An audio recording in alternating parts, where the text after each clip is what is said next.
All right. It's playoff time here in Funky Town Baseball 2025. We had a pretty epic ending to the season in one way, at least.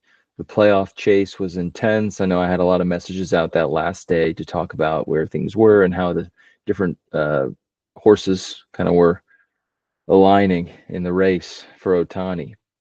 And it was really close. It came down to literally the last game of the season, with which we had a starter on both sides on one of the three contending teams. It was pretty crazy. Hurston Waldrop and Jesus Luzardo squaring off. And at several points in the game, Brad was projected to have the number one pick. But then Waldrop would come back and strike somebody out. And then it would be Maffey, who technically would be projected for the first pick slot, which means Casey would get the first pick because he owns that pick. Back and forth. And as fate would have it, several of us were there in person for a fantasy football draft. Video coming for that soon.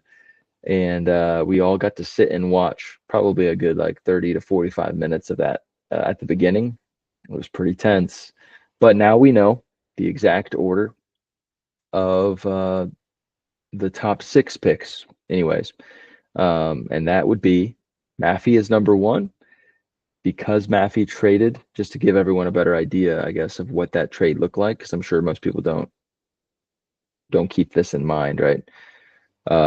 This trade, which moved the first round pick for Maffey, was to acquire Rafael Devers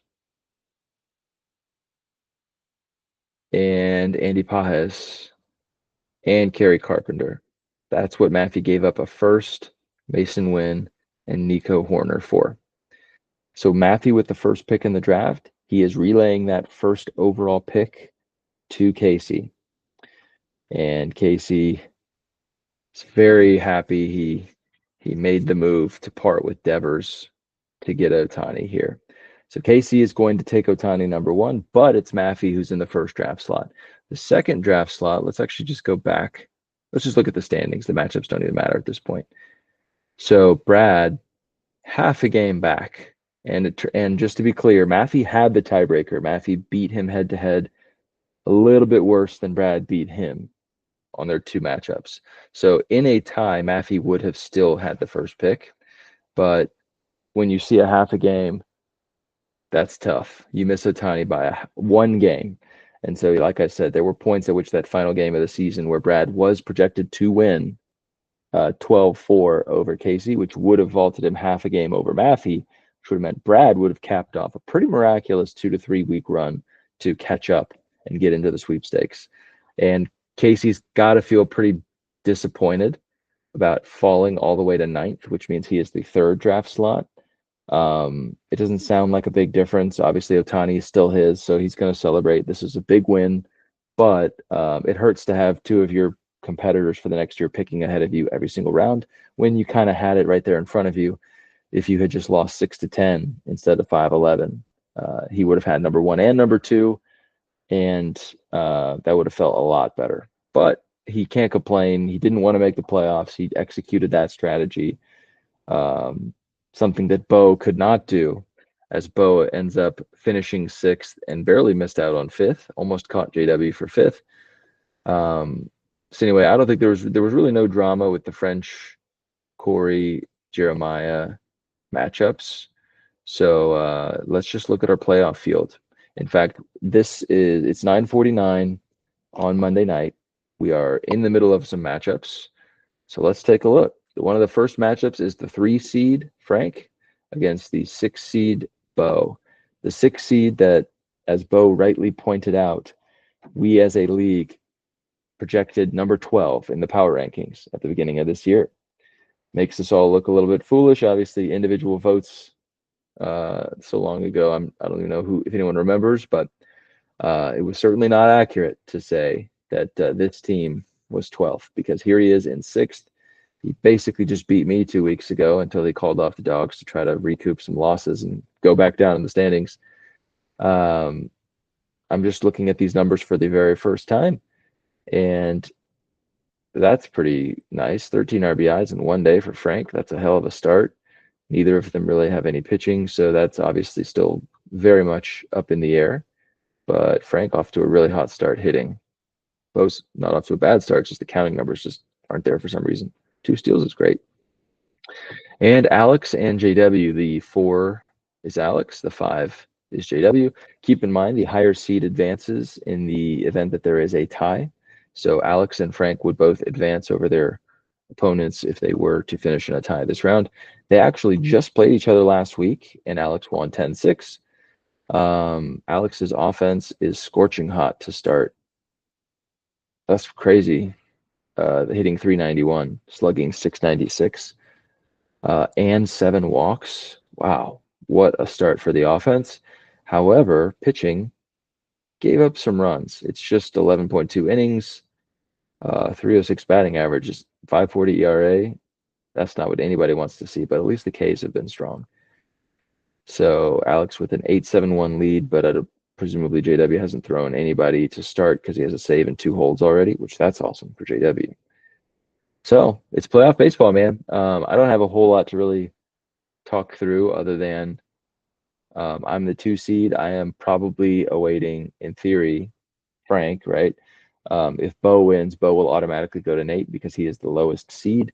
And if it's chalk, then Frank would come to me, Alex would go to Nate, and that would be our semifinals. We reseed, essentially. So if anything upset-wise happens, then it'll shuffle things around. And the lower seed, the higher number, the lower ranked team will go to Nate. I'll get the best team that advances. We do have numbers that we could look at for VTL stuff. So really, really quick, final win streaks of the playoff teams. Nate's won 8 in a row. I've won 10 in a row. Alex has won 6 in a row. And now Frank, having lost to Nate in week 21, has technically lost. JW's lost 3 in a row, so that's obviously not great, but he's sold. He knows he's probably a little bit of a long shot. Final VTL numbers are here. I ended up 1.2% ahead of Nate, who finished 2.6% ahead of Frank, who finished 4.1% ahead of Alex, who finished 4.7 or 7% ahead of JW. So quite a bit of tiers here. It is pretty miraculous that number 5 through number 9 were separated by less than 4%.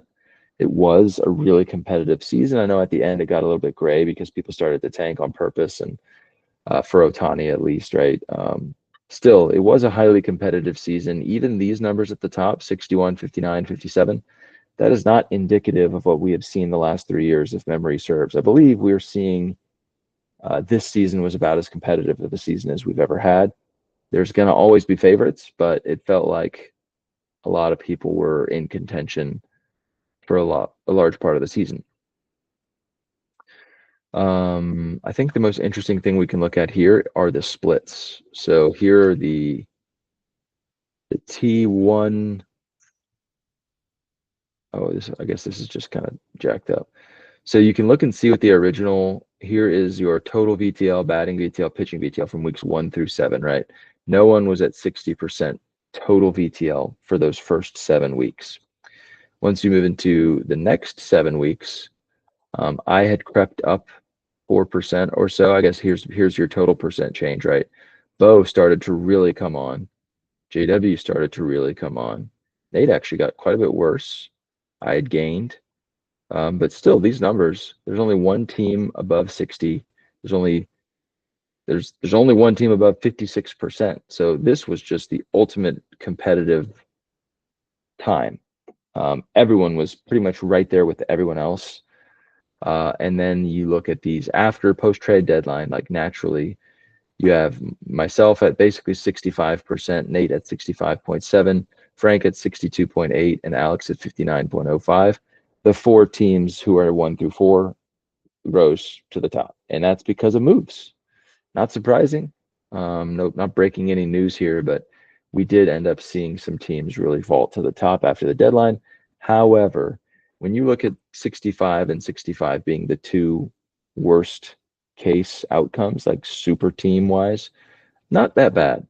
We've had teams in the 70s in their final 3, in their final T3 VTLs. I believe we've seen 70 multiple times.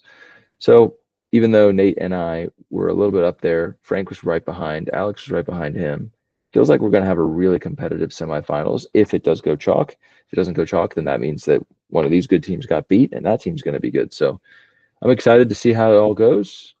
I will probably put out a midweek video or something. I might not, but I'm going to be watching these matchups for sure. I'm going to be trying to put some stuff in the chat.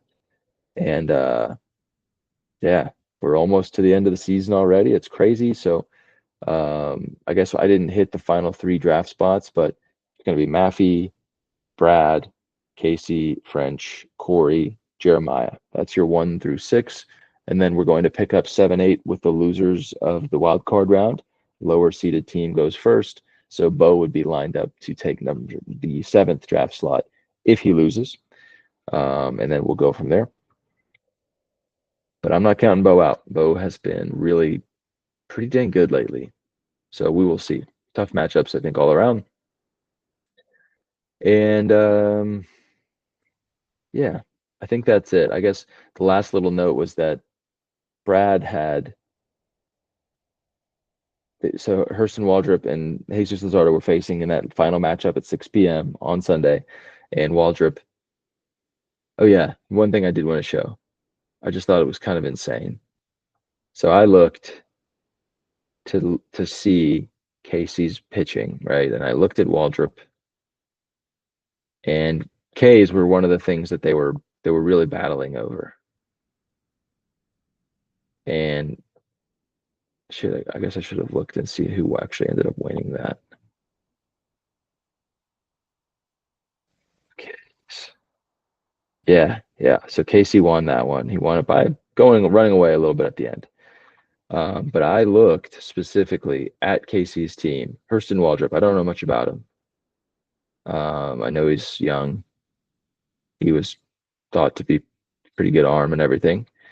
But I looked at him and I looked at his game log, and I noticed that last game, hope Brad doesn't see this. Last game, he literally struck out 0 batters over 5.1 innings. And he's obviously striking some dudes out, so that's the outlier, and I know that. But just think how frustrating it would be to lose Ohtani because a dude comes out there and strikes out 9 over 5.2, which might be his season high.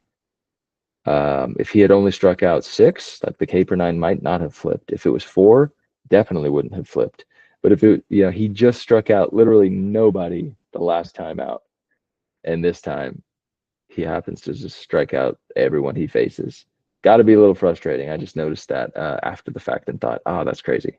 Clutch performance from Waldrop. I mean, he did walk 4 people, which is also out of character, so you can't have it all. But I thought that was pretty interesting. Since I'm unbiased, I didn't care who got the pick. It was just like a wow, that's kind of crazy note.